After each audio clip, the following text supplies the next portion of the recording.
Bismillahirrahmanirrahim. Wa bihi nasta'in wassalatu wassalamu ala Rasulillahil amin. Sayyidina wa maulana Muhammadin sallallahu alaihi wasallam wa ala alihi wa sahbihi wa man tabi'ahum bi ihsanin ila yaumiddin. Amma ba'd.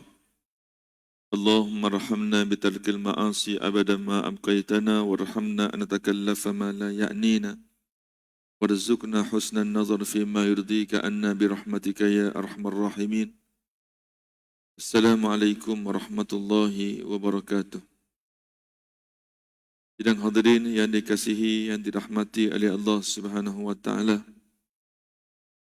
Marilah sama-sama kita rafakkan syukur kita kepada Allah Subhanahu wa taala dengan izin dan inayah dapat kita sambung balik perbincangan kita pada malam ini yang kita terhenti pada minggu yang pertama pada 4 hingga 8 baru ni, iaitulah berkaitan dengan sujud sahwi.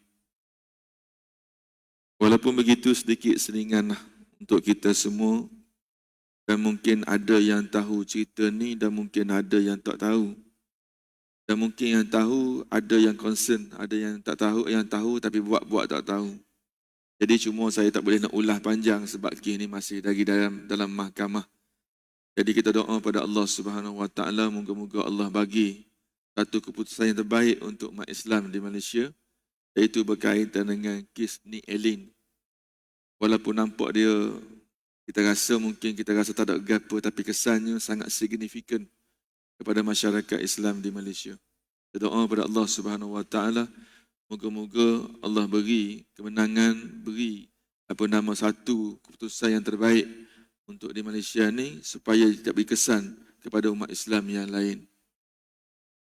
Saya tak nak sentuh isu tersebut secara directly. Cuma apabila pintu dibuka begitu, maka akan menyebabkan orang-orang yang tidak mendapat penerangan tentang Islam, yang mana anak-anak muda kita yang tidak dapat didikan yang terbaik dengan agama, maka mereka akan keluar sewenang-wenangnya sebagaimana yang berlaku di Indonesia, juga berlaku di negara-negara yang lain. Sebab itu bahaya dia. Mudah orang zaman sekarang ni dia tak kena ambil tindakan daripada penguat kuasa, dia setihar je keluar agama. Jadi kita sebagai penguat kuasa, penguat agama ni, kenapa kita tak nak biarkan dia keluar agama, ikut dia lah. Dia nak keluar suka hati dia lah. Kan? Tapi sebenarnya tidak. Bukan begitu. Kalau tidak, takkanlah Nabi sebut man baddala dinahu faqtuluh. Barang siapa tukar agama, maka hukumnya bunuh. Kenapa Nabi tidak ikut ayat Al-Quran la ikraha fiddin, tidak ada paksaan dalam agama? Jadi ada sebabnya begitu. Ada sebabnya begitu. Sebagaimana berlaku dalam kes di Kelantan. Jadi orang Kelantan juga ada kes di Kelantan yang dahulu. Setinggan sikitlah minta maaf supaya jemaah masjid ni tidak beku. Biar jemaah masjid ni lebih terbuka, lebih tahu tentang semasa lebih daripada orang tak mari ke masjid. Itu penting sekali kita mari majlis ilmu ni. Pernah berlaku dalam kes Allahumma salli ala Muhammad, nama apa dah, Azidah Amidah, yang ustazah dahulu, yang suami dia Ustaz Makya, yang geng-geng pengikut Ayah Pin. Bagaimana dia untuk mengelakkan diambil tindakan, dia mengajar ilmu sesat, maka dia istihar keluar daripada Islam, lulusan daripada Mesir. Suami daripada lulusan India, lepas sambung ke Mesir dalam bidang hadis ke bidang lughah, saya tak ingat. Apabila dia ikut dengan golongan Ayah Pin ni, maka apabila penguat kuasa di Kelantan ambil tindakan pada dia, sebabnya dalam peruntukan dia kata peruntukan enactment agama Islam, jenayah syariah ni hanya terpakai kepada orang Islam. Jadi dia nak mengelakkan dia kena ambil tindakan, maka dia keluar daripada Islam untuk mengelakkan dia dibicarakan di mahkamah syariah. Tapi sebenarnya bukan begitu kaedah dia. Jadi apabila orang itu dalam Islam yang lebih awal, semasa awal Islam, maka dia masih terikat dengan peruntukan undang-undang tersebut. Banyaklah benda yang kita belajar. Hal ni yang kita bimbang, yang berlaku sejak akhir-akhir ini, sangat hebat. Tuan-tuan tengok dalam TikTok, tuan tengok dalam YouTube, tuan tengok lagu mana. Macam mana orang Islam pada hari ini boleh menghina Al-Quran dengan begitu sahaja. Kalau dulu sehari dua ni kita bising di Sweden, kita bising di Denmark, maka Al-Quran dan sebagainya. Tak payah tunggu dia orang tu bakar Al-Quran. Tak payah tunggu dia orang tu hina Al-Quran. Cukup dengan Islam pun menghina Al-Quran. So kita di masjid ni, Alhamdulillah, Tuhan lindung kita dengan iman, Tuhan lindung kita dengan takwa. Tapi bagaimana dengan sepupu kita, bagaimana pok saudara kita, bagaimana adik-beradik kita, bagaimana anak saudara kita, bagaimana jiran-jiran kita, bagaimana sahabat-sahabat kita. Hari ini perlu kita kena rasa bimbang. Sebab itu di dalam doa kita, selain daripada kita doa untuk diri sendiri, doa untuk isteri, suami, doa untuk anak-anak, ibu bapa dan seumpamanya, jangan lekang pada mulut. Doakan juga supaya umat Islam dikukuhkan akidah mereka. Sebab itulah apabila Raja Louis yang ke-8, apabila mereka telah mengkalah dalam peperangan dengan Salahuddin Al-Ayyubi sebanyak 5 kali peperangan dan akhirnya tentera salib telah mengalami kekalahan, mereka telah susun strategi yang baru. Iaitu bagaimana apakah punca umat Islam ni kuat. Sedangkan mereka hanya menggunakan menggunakan teknologi, menggunakan peralatan yang sangat kuno, sangat lemah berbanding dengan kita. Macam-macam ada, tapi kita tetap kalah. Bilangan dia, 1 dia sama dengan 10 kita 10 pun kalah juga. Apa kehebatan umat Islam sebenarnya? Maka mereka berhenti sejenak mengkaji untuk melemahkan kita. Rupa-rupanya punca orang Islam itu menang adalah disebabkan oleh akidah mereka. Orang kafir berperang takut nak mati, tapi orang Islam berperang kerana nak mati. Membayangkan bagaimana semangat orang berperang kerana nak mati. Jadi dia ambil kaedah tersebut, dia cabut akidah daripada umat Islam, menyebabkan umat Islam hari ini berbangga dengan bilangan yang ramai, tetapi ibaratkan seperti buih-buih di lautan. Ini yang kita perlu ambil perhatian. Dan sekarang ni apa yang berlaku pada umat Islam? Dulu kita menang dalam peperangan, sekarang ni semua benda kita kalah. Jadi kita walaupun kita rasa benda ni biasa, sebenarnya hakikat benda sangat besar yang perlu sama-sama kita fikir. Sekarang ni apa tugas kita? Kita mari malam ni kita belajar bab solat. Sebab solat ini merupakan kunci utama kekuatan. Walaupun saya mengajar solat ni tuan-tuan, saya mengajar di masjid sejak saya berumur 18 tahun. Saya mengajar di masjid. Umur saya 18. Sekarang ni umur saya 48. 30 tahun saya mengajar masjid dan kitab favorit saya adalah fiqh. Kenapa saya rasa benda ni penting tuan-tuan? Saya ulang supaya kualiti solat kita adalah lebih baik. Kerana apabila solat kita baik, maka seluruh ibadat kita akan menjadi satu kekuatan disebabkan oleh solat kita. Dan tuan yang dikasihi, yang dirahmati oleh Allah Subhanahu wa taala sekalian. Malam ni kita akan sambung balik mengenai sujud sahwi yang kita bincang pada minggu sebelum ni. Sujud sahwi sajadatan bainahuma jilsatan kasajadatis salati yanwi biha al-musalli sujudus sahwi. Sebagaimana yang kita sebut sebelum ini, sujud sahwi ini merupakan dua kali sujud yang mana sebagaimana yang kita sujud dalam sujud-sujud biasa. Yanwi biha al-musalli sahwi. Cuma bezanya kita kena ada niat. Masa kita nak sujud tu, kita nak niat sujud sahwi, bukan sujud suka-suka. Wajib kena ada niat. Tak boleh otak kita kosong. Bagaimana nak niat ustaz? Dia tidak ada istilah, tidak ada nawaitu, tidak ada niat khusus. Cuma kita maklum, kita tahu bahawa aku nak sujud tu adalah sujud sahwi. Tapi kalau kita sujud gitu saja dan kita tak tahu apa yang kita sujud, batal solat kita. Misalnya kita kata kita mari lambat. Dan kita mari lambat, rakaat yang ketiga, kita tak tahu apa yang berlaku pada maghrib tadi pada rakaat yang kedua. Adakah imam tak baca tahiyat awal? Kita pun tak tahu sebab kita mari tahiyat rakaat ketiga. Rupa-rupanya imam tadi sebelum kita datang dan jemaah lain tahu, hak mari tahu tu imam ni dia tertinggal tahiyat yang kedua. Jadi kita pun apabila lepas imam masa imam baca tahiyat akhir, dan kita akan tahu lepas imam bagi salam kita akan bangkit tambah 2 rakaat sebab kita tak cukup. Tiba-tiba imam terus sujud. Allahu Akbar. Kita pun terpinga-pinga. Tu sujud gapo ni? Misalnya sujud gapo? Kalau kita tak ada ilmu, kita main sujud saja, ikut imam tersebut, batal solat kita. Tapi kalau kita ada ilmu, kalau imam tu sujud, cuma kita tak tahu apa salah imamnya. Cuma disebab imam sujud tadi kita tahu dah, itu sujud sahwi. Cuma di mana salah imam untuk solat yang sebelumnya, sebab kita tak tahu, kita mari lambat, tak apa. Follow je imam tersebut. Sujud sahwi juga. Imam pun Assalamualaikum, Assalamualaikum. Kita proceed terus untuk 2 rakaat yang berikutnya. Baik. Wa ya'ti biwajibatis sujud wa mandubatihi kama sabaq. Walaupun nama dia sujud sahwi, Tetapi semua syarat-syarat sujud sahwi tersebut kita wajib jaga sebagaimana kita jaga sujud yang betul, sujud yang solat yang sebenar. Gapa? Di antaranya hendaklah dijatuhkan 7 anggota di atas bumi sebagaimana yang kita bincang detail dulu dalam bab sujud. 2 perut jari kaki, 2 lutut, 2 tangan dan 1 dahi sama dengan 7. Begitulah juga kita kena jaga ketika kita sujud sahwi. Okey. Bagaimana dengan doa dia? Nanti kita baca di bawah.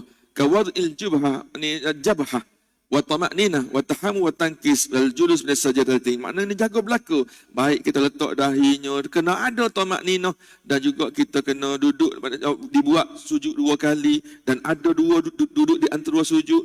Ada iftiras fil julus bainahuma wa tawarruk baik ba'dahuma. Baik. Kalau kita tahu kita nak sujud sahwi, imam dia tahu dah lepas ni dia nak sujud sahwi. Jadi masa tahiyat akhir tu dia kena duduk cara tahiyat akhir ke dia kena duduk seperti tahiyat awal? Sebab dia nak sujud sahwi lepas ni. Dan kan dia hakikat di tahiyat akhir. Maka jawapannya adalah duduk secara tahiyat akhir. Sebab apa?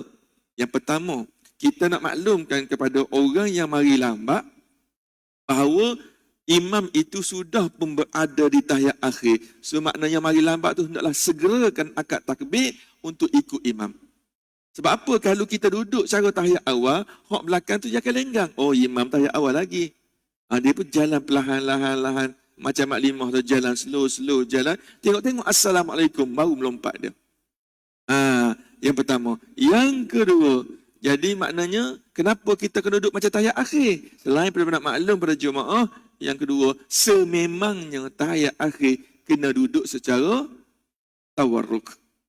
Kena duduk tu pahala sunat dia. So, apabila kita nak sujud sahwi, lepas Allahumma salli ala Muhammad wa ala ali Muhammad, baca semua sekali hak selawat lain. Kama sallaita ala Ibrahim wa ala ali, baca semua. Sebab tahiyat akhir. Habis hak kita baca perkara sunat tadi, barulah Allahu Akbar. Kita pun sujud sahwi. Jadi nak baca apa? Kita boleh baca Subhanamallah yanamu wa la yashu. Maha suci Allah Subhanahu wa taala, tak pernah tidur dan tak pernah lupa. Hak lupanya siapa? Kita. Makna kita sujud tu, kita menghinakan diri kita. Semayang pun boleh lupa bagaimana masa-masa lain. Seolah kita menghina diri kita sendiri di hadapan Allah. Begitu. Jadi apalah? Lepas tu tersujud. Kalau tak reti nak baca Subhanallah yanamu wa la yashu. Sebabnya jaga-jaga hafal. Lagu Siti Nurhaliza ingat sampai habis. Doa tak ingat. Bacalah sikit hafal kat rumah tu. Subhanallah yanamu wa la yashu. Pak. Lepas tu Rabbighfirli warhamni. Tak sujud pula. Subhanallah. Lepas tu sebelum bagi salam, duduk balik seperti tahiyat akhir. Assalamualaikum. Ustaz. Ustaz kata gitu macam hina saya tak hafal lagu Siti Nurhaliza ingat. Jadi kalau untuk sementara saya hafal ni Ustaz umur 60 Ustaz lambat nak ingat subhan. Hak lain tak ingat belaka. Boleh baca subhanarabbil a'la wa bihamdi pun tak apa. Boleh, tak ada masalah. Nak senyap pun kalau tuan-tuan rasa pahala dah banyak, tak nak baca. Sujud saja pun tak apa. Boleh. Jadi maknanya ini yang kaedah yang kita sebut dalam sujud sahwi. Baik. Mahalluhu inna mahalla sujudis sahwi fi akhir salah ba'da tasyahudi wa salawati ibrahimiyah. Kita maklum bahawa di manakah kedudukan sujud sahwi? Kedudukan sujud sahwi adalah di tempat yang terakhir dalam solat. Bila? Ketika selepas kita baca tasyahud akhir, selepas kita selawat ibrahimiyah. Mana ibrahimiyah ni? Kama sallaita ala Ibrahim atau ibrahimiyah. Tapi kalau kita tak nak baca lah tu, Allahumma salli ala Muhammad wa ala ali sayyidina Muhammad, pun nak sujud sahwi boleh tak? Boleh, sebab kama salli itu adalah sunat. Baca tak apa, tak baca pun tak apa. Tapi kalau saya nak sujud sahwi awal, contohnya kata saya sujud sahwi terlebih dahulu. Misal kata sebelum baca tahiyat akhir saya sujud sahwi. Boleh tak? Tak boleh. Kalau saya tersujud, maka kena baca tahiyat semula, lepas sujud semula. Baik. Satu isu. Yang kedua, tak silap saya sebut dah minggu lepas. Kalau isu imam, kita ikut imam, kita tahu dah itu rakaat kedua. Tapi rakaat pertama bagi kita. Sebab kita bagi lambat. Jadi tiba-tiba imam sepatutnya selepas tahiyat sebelum bagi salam, imam kena sujud sahwi sebab dia tertinggal kunut tadi. Tapi saya sebut kena tu bukan wajib, sunat. Kalau imam tak baca pun tak apa, tak ada masalah. Kalau imam tak sujud sahwi pun tak apa, tak ada masalah. Amal itu sunat. Nah, okey, baik. Jadi apabila imam tak sujud sahwi, kita hok geng masbuk tadi, hok mari lambat tadi, kita nak sujud sahwi ke tak? Tak boleh. Untuk masa tu tak boleh. Apabila imam sepatutnya sujud sahwi, kita tak sujud sahwi, maksud imam tak sujud sahwi, maka kita pun jangan sujud sahwi. Tetapi kalau imam sujud sahwi, kita tak sujud sahwi dengan alasan aku baru rakaat pertama, maka solat kita akan batal. Sebab wajib kena ikut imam sujud sahwi. Baik. Kes yang imam tak sujud sahwi tadi, imam pun lepas Allahumma salli ala Muhammad wa ala ali Muhammad sepatut sujud sahwi, terus dia bagi salam assalamualaikum, assalamualaikum. Dah imam tak sujud sahwi, kita pun tak sujud sahwi jugalah, pun bagi tambah rakaat yang berikutnya sebab kita lambat satu rakaat. Kan? Jadi kita pun baca Fatihah, baca surah, baca kita rokok, kita baca kunut, baca biasa. Lepas tu kita pun sujud, lepas baca tahiyat akhir, kita diberi pilihan sama ada kita nak sujud sahwi ke ataupun tidak. Tadi kan yang lupanya Pak Imam, bukan kita. Boleh kita nak sujud sahwi, kita nak ambil pandai sunat nak pada awal tadi. Walaupun kita tak lupa, imam lupa, jadi disebabkan imam tak buat, kita boleh buat. Okey, baik, kita pergi lagi. Sebagaimana hadis yang diriwayatkan Abi Sa'id Al-Khudri radhiyallahu anhu sahab. Malah tuan-tuan, kita nampak benda ni mudah, tapi sekali berlaku kelang kabut kita. Saya pernah tengok sendirilah satu masjid pergi sembahyang subuh, imam ni tertinggal kunut. Nah, tertinggal kunut, imam pun muturi sampai ke bawah dah, imam buat wudu ya, dia tak bangkit dan sebagainya, dia terus pergi sujud, hak ramai baca kunut. Siap baca kunut, dia tak duduk belakang tu imam, tuan-tuan. Kalau duduk belakang sana, duduk tepi, tak nampak cerita-cerita lain. Ni nampak tu imam, dia duduk belakang tu imam, terbilah geng tu ilah tu siap dah sekali. Dia tak ikut tu imam, dia baca kunut. Maka solat dia secara automatik akan batal. Apabila imam tinggal benda sunat, wajib kita kena tinggal ikut pak imam. Tapi kalau imam tinggal rukun, jangan diikut. Jangan diikut. Imam tu wajib kembali semula. Baik. Hadis yang diriwayatkan oleh Abu Sa'id Al-Khudri radhiyallahu anhu wa fihi thumma yasjudu sajadataini qabla an yusallim. Ini dalil yang mengatakan bahawa kedudukan sujud sahwi ini adalah yang terakhir sekali selepas baca tasyahud, selepas baca selawat, selepas baca doa-doa tertentu, barulah sujud sahwi berdasar pada hadis ini yang sememangnya telah diriwayatkan oleh Imam Muslim dan Abu Daud. Hadis ini dikategorikan sebagai hadis sahih. Walima begitu juga rawa Abdullah bin Muhainah, sebagaimana yang telah diriwayat oleh Abdullah bin Muhainah radhiyallahu anhu, anna Nabi sallallahu alaihi wasallam shalla bihim zuhra faqama min al-awwalayain wa lam yajlis faqama an-nasu ma'ahu hatta idza qada as-salah wa intadhara an-nasu taslimahu kabbara wa huwa jalisun fasajada sajataini qabla an yusallima thumma sallama. Ini dalil yang kuat. Sesungguhnya satu ketika Nabi sembahyang zuhur, faqama min awwalayaini wa lam yajlis. Tapi Nabi sendiri pun tak baca tahiyat awal, bangkit tu rakaat ketiga, wa lam yajlis, dan Nabi tak duduk untuk baca tahiyat awal. Faqama an-nas ma'ahu. Maka sahabat-sahabat apabila tengok Nabi bangkit naik ke atas, tak baca tasyahud, mereka tinggal jugalah naik pergi ke atas ikut Nabi. Hatta idza qada as-salata, apabila Nabi hampir-hampir nak siap semayang dia, wantadharan nasu taslimahu, dan makmum di belakang tunggu Nabi nak bagi salam, kabbara wa huwa jalisun, tiba-tiba Nabi itu takbir Allahu akbar sedangkan Nabi dalam keadaan duduk. Fasajada sajataini qabla an yusallim, Nabi sujud 2 kali sebelum bagi salam, summa sallama. Apabila selesai saja 2 kali sujud, Nabi itu assalamualaikum, assalamualaikum. Maka itulah perbuatan yang afdal yang dilakukan oleh Rasulullah sallallahu alaihi wasallam. Tuan-tuan dikasihi yang dirahmati oleh Allah Subhanahu wa taala sekalian. Baik, ada soalan tak? Silakan.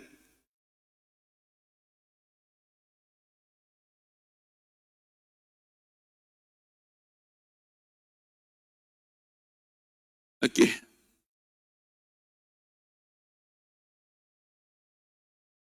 Assalamualaikum Ustaz. Ni jemaah sini. Okey, Assalamualaikum Ustaz. Saya nak tanya soalan berkaitan dengan sujud sahwi.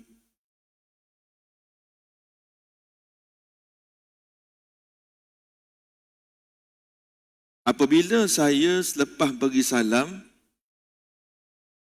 yang sepatutnya saya sujud sahwi sebelum bagi salam, tetapi saya terlupa. Dah terlupa baca kunut tadi. Lupa pula nak sujud sahwi. Banyak betul lupa dia kan. Nama tak boleh kata. Nama kita ayah-ayah ni, dia banyak fikir. Sebenarnya bab fikir ni, mak lagi banyak fikir. Mak banyak fikir. Macam mana nak suruh anak makan nasi ni yang lalu. Hari ni ikan sardin, esok buat lain pula, menu lain pula. Ayah balik rumah, dia makan je. Stokin pula campur atas kipas. Bukan masjid ni, masjid lain. Jadi lepas bagi salam, sepatutnya saya sujud sahwi, tapi saya lupa nak sujud sahwi. Adakah boleh untuk saya sujud sahwi? Okay. Sebenarnya ada depan nanti. Nanti dah. Ini orang perempuan, dia sebut nama puan tapi tak sebut nama dah. Okey. Nanti depan ni saya cerita sebab akan sampai di situ nanti. Ada soalan lain tak? Okay, tak ada. Kita pergi dah. Orang takut nak tanya. Dia takut tanya soalan-soalan. Dia kata, nampak pakai serban panjang. Tanya soalan bodoh, dia kata. Dia malu gitu. Sebenarnya ramai orang tak tahu pun. Kalau orang tahu, dia tak mari masjid. Wa idza sallama al-musalli qabla an yasjuda sujud sahwi nasiya. Walau sampai betul-betul sampai tepat. Pandai dia baca otak saya ni. Wa idza sallama musalli qabla an yasjuda sujud sahwi nasiya wa lam yatatawwal al-fasl falahu an yatadaraku as-sujud bi an yasjud marratain bi niyyati as-sujudi thumma yusallim marratal ukhra. Baik. Tepat dia tanya soalan. Apabila seseorang itu bagi salam selesai solat, qabla an yasjuda sujudu sahwi nasiya. Sepatutnya dia kena sujud sahwi sebab terlupa, tak kira dah terlupa baca kunut ke, tahiyat awal ke, terpulanglah. Walam yatatawal al-faslu. Tapi lepas dia bagi salam tu dalam tempoh yang tidak begitu panjang. Contoh assalamualaikum, astaghfirullahalazim. Aku tak sujud sahwi. Maksudnya teringat.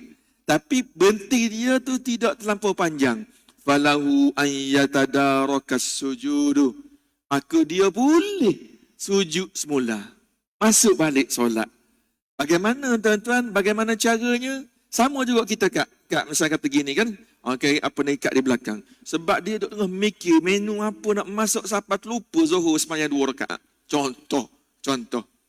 Jadi dia baca tahiyat tu kedua, tapi dia baca tahiyat akhir siap dengan kama sallai ta'ala Ibrahim lagi. Assalamualaikum.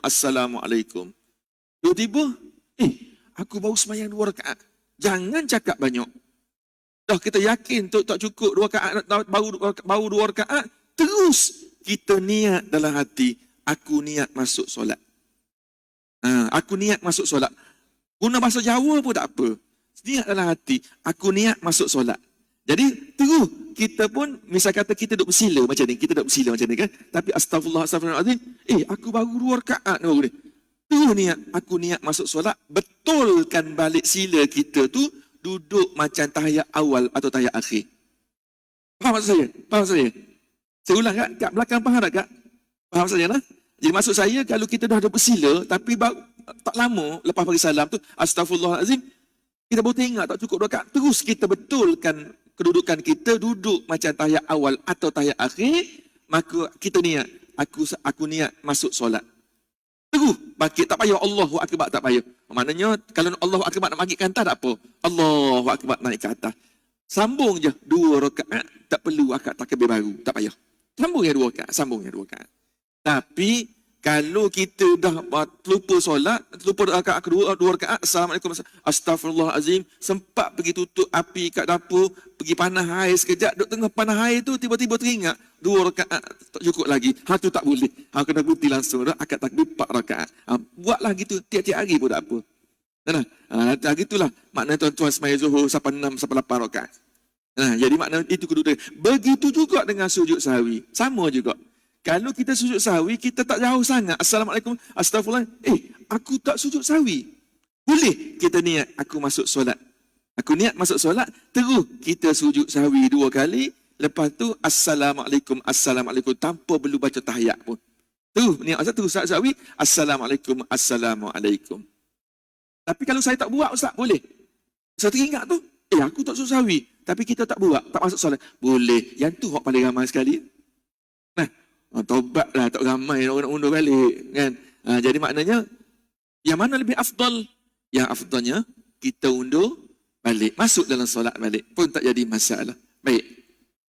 Sama juga, kalau imam duduk sini, dia semayang apa ni, isyak, 4 rakaat sepatutnya, tiba-tiba dia semayang 2 rakaat. Jemaah belakang pun tegur, Pak Imam ni, kita baru semayang isyak 2 rakaat baru Pak Imam. Bila belakang tegur, imam paling betul ke? Jadi imam tu jangan cakap banyak. Tu bangkit, Allahu Akbar. Tapi yang batal solatnya siapa? Pak Bilal. Sebab apa? Dia ikut tahu salah. Dia siap cakap lagi. Pak Bilal sepatutnya dia kena tunggu situ. Subhanallah saja. Dia siap cakap, Pak Imam tak cukup. Tengok-tengok, Pak Imam yang sah, Pak Bilal yang batal. Jadi maknanya, begitulah cara apa yang masuk. Dia sebut sini, Salla Rasulullah sallallahu alaihi wasallam fazada au naqasa falamma sallama qila lahu ya Rasulullah ahdatha fi shalah syai' qala wa ma dhak qalu sallaita kadza wa kadza fathanna rijlaihi wastaqbala qiblah fasajada sajadaini thumma sallama thumma aqbala alaina biwajhihi faqala innahu law hadatha fi sholati syai'un amba'tukum bihi walakin innama ana basyarun ansa kama tansaun fa idza nasitu fadhakkiruni wa idza syakka ahdukum fi sholati falitaharra as-shawab falyutimma alaihi thumma liyasjuda sajadatain. Panjang sikit hadis ni. Hadis ni diriwayatkan ni nombor 4 hadis apa? Ni hadis Bukhari dan Muslim, hadis ni muttafaqun alaih, hadis sangat kuat. Satu ketika hadis yang diriwayatkan oleh Abdullah ibnu Mas'ud radhiyallahu anhu qala Salla Rasulullah, Nabi ini semayang, fazada au naqasa. Dia kata, falamma sallama. Jadi mungkin semayang Nabi ni dia confuse. Adakah semayang Nabi ni terlebih kau ataupun kurang? Misalnya gitu makna tak ikut saya betul lah. Sallaita kadza wa kadza. Dia kata, falamma sallama. Dia kata, qila lahu ya Rasulullah ahda fi salat syai'. Apabila Nabi ni hanya semayang tu hanya 2 rakaat saja Zuhur. Saya letak Zuhur lah. Dia tak letak Zuhur sini, saya mudah nak cerita. Dia semayang Zuhur, Nabi semayang Zuhur misalnya, katakanlah Nabi semayang 2 rakaat saja. Maka sahabat tegur, ya Rasulullah, ahdatha fi shalah syai'. Adakah semayang ni dah dapat wahyu baru, kau boleh dikosa tanpa musafir? Soalan begitu. Sahabat tanya. Dia kata, qala wa ma zaka? Nabi tanya, betul tak gitu? Maka sahabat pakat setuju. Qalu sallaita kadza wa kadza. Maka betul ya Rasulullah, mung semayang lagu tu tadi. Fasanna rijlaihi. Nabi daripada duduk bersila tadi, Nabi betulkan kedudukan seperti dia duduk tahiyat. Dia betulkan. Macam saya sebut tadi lah. Dia betulkan tadi. Wastaqbalal qiblah. Nabi lepas semayang, Nabi akan menghadap kita. Kita beritahu dah imam lepas bagi salam tu, lepas tu imam akan menghadap ke arah jemaah. Betul tak? Apabila sahabat tegur, dia pun Nabi betul balik menghadap ke arah kiblat. Dengan kedudukan seperti tahiyat awal atau tahiyat akhir, tak bagi tahu sini. Wastaqbalul qiblah, Nabi menghadap kiblat. Fazada sajataini thumma sallama thumma aqbala. Apa yang dikata? Alai biwajhihi. Maka Nabi tanpa panjang lagi melengoskan lagi, Nabi tambah lagi 2 rakaat yang berikutnya, dan sebelum Nabi bagi salam, Nabi sujud sebanyak 2 kali sebagaimana yang kita sebut dalam bab sujud sahwi tadi.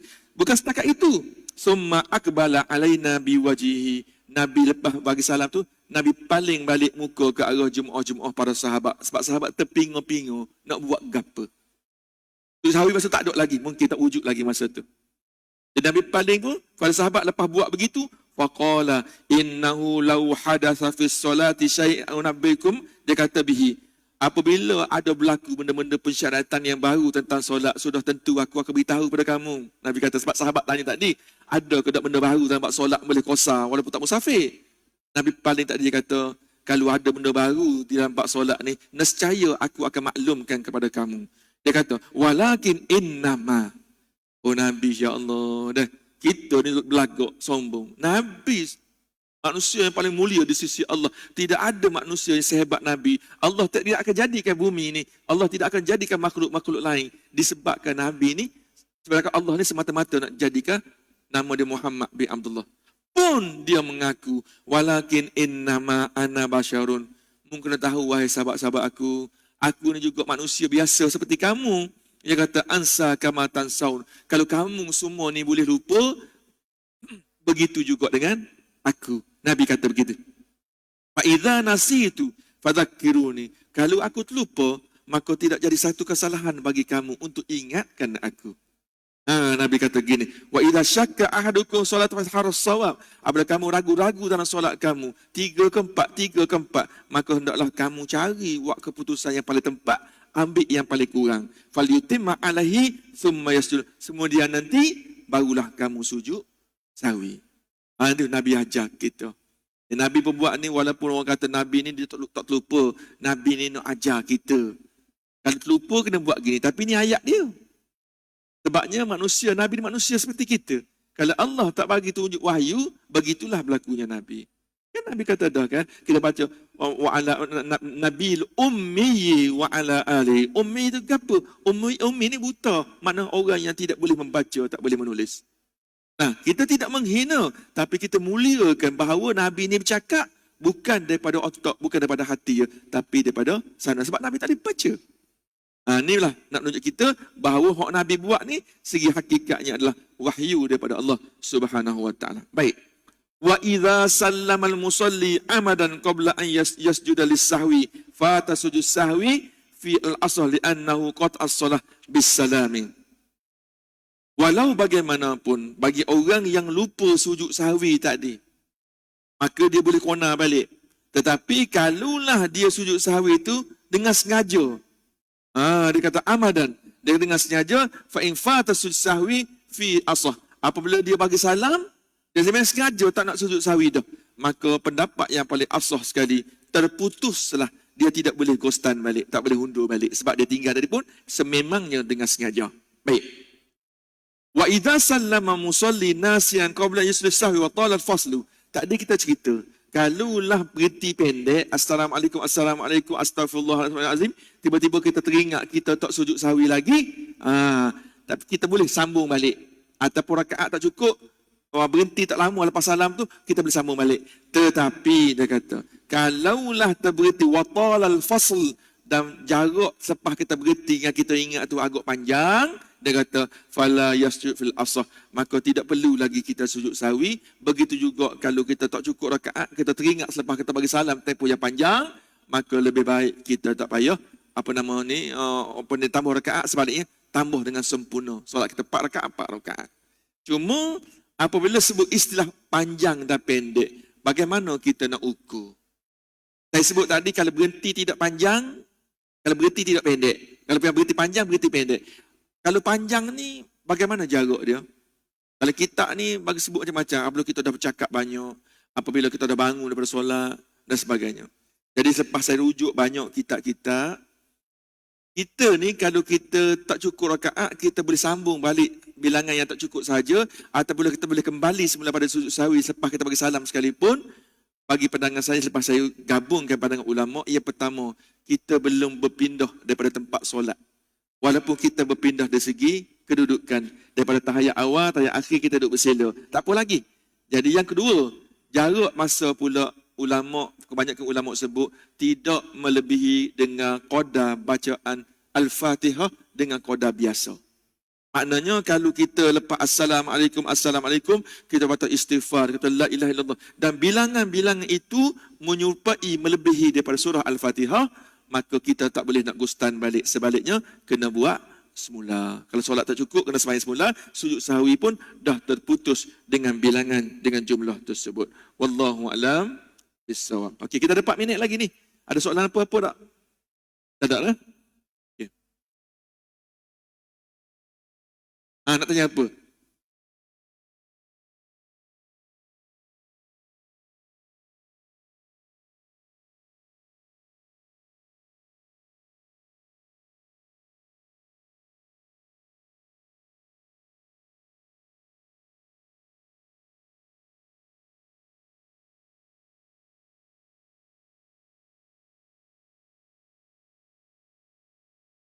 Okey, faham. Tak apa, faham. Okey. Saya faham. Faham. Kalau kita, tak apa. Kalau kita contoh ni kata, kita nak sujud sahwi, kita ingat sujud sahwi. Tapi perangai kita kadang tersalam terlebih dahulu. Kita tersalam terlebih dahulu. Nah, maknanya kalau kita tersalam terlebih dahulu, mana hukum sama dengan terlupa juga. Kita masuk balik solat kita sujud sahwi dan kita bagi salam semula. Baik. Sebelum kita habis sedikit lagi, kita ada 2 minit lebih kurang. Wa fil halatil ula idza sallama qabla an yasjuda sujud sahwi an-nas wa lam yatatawwal al-fasl wa auda ila sujud sahwi fa in yusira aida ila salah fal bila ihram fi al-asah. Saya sebut tadi, kalau orang yang mana tertinggal sujud sahwi, dia nak balik semula, dia tak payah pun nak takbir semula, tak payah. Dia niat sujud sahwi je. Contoh dia kata assalamualaikum. Begitu juga yang tak cukup rakaat tadi, assalamualaikum, astagfirullah. Kita teringat kita tak sujud sahwi, kita teringat rakaat tak cukup lagi, kita terus niat, aku nak masuk solat balik. Cukup. Terus duduk taruh tahiyat awal tu, terus atau tahiyat akhir tu bangkit tambah rakaat tak cukup, ataupun kalau kita nak sujud sahwi, aku niat masuk solat balik, terus duduk tahiyat akhir, lepas tu kita sujud sahwi 2 kali sebagaimana saya cerita daripada awal tadi. Baik.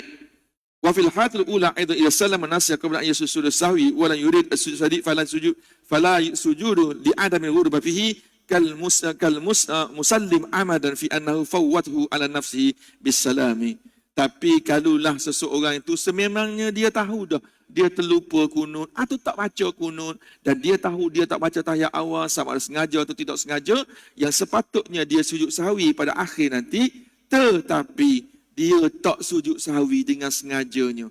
Adakah boleh dia gustan balik? Maka jawapannya tak boleh. Sebab orang itu dah sememangnya dia berhasrat untuk putuskan solatnya tanpa dia sujud sahwi terlebih dahulu. Wallahu a'lam bissawab. Apa yang baik daripada Allah, apa yang kurang itu kelemahan saya sendiri. Bismillahirrahmanirrahim. Ya muallimal Ibrahim al-hikmata 'allimna, ya mufahim Sulaiman fahimna fafahamnaha Sulaiman, wa kullan atayna hukma wa ilma wa sakharna ma adawul al-jibal yusabbihna wat tayr wa kunna fa'ilin. Ya Rabb Sulaiman, ya Rabb Ibrahim, Musa wa Isa, ya Rabb Muhammad sallallahu alaihi wasallam, akhrijna min dhulumatil jahli wa nisyan bi rahmatir rahimin. Allahumma zidna ilma zukna fahma bi rahmatir rahimin. Allahumma nawwirna bi nuri ilmik wa ab'ina nisyan bi rahmatir rahimin. Allahumma zukna fahman bi salim bi rahmatika ya arhamar rahimin. Walhamdulillahi rabbil alamin. Subhanakallah bihamdik asyhadu an la ilaha illa anta wa astaghfiruka wa atubu ilaik. Wa la asnal insana fi khusnil musalihat wa tawassaw bil haqq wa tawassaw bis sabr. Wassalamualaikum warahmatullahi wabarakatuh.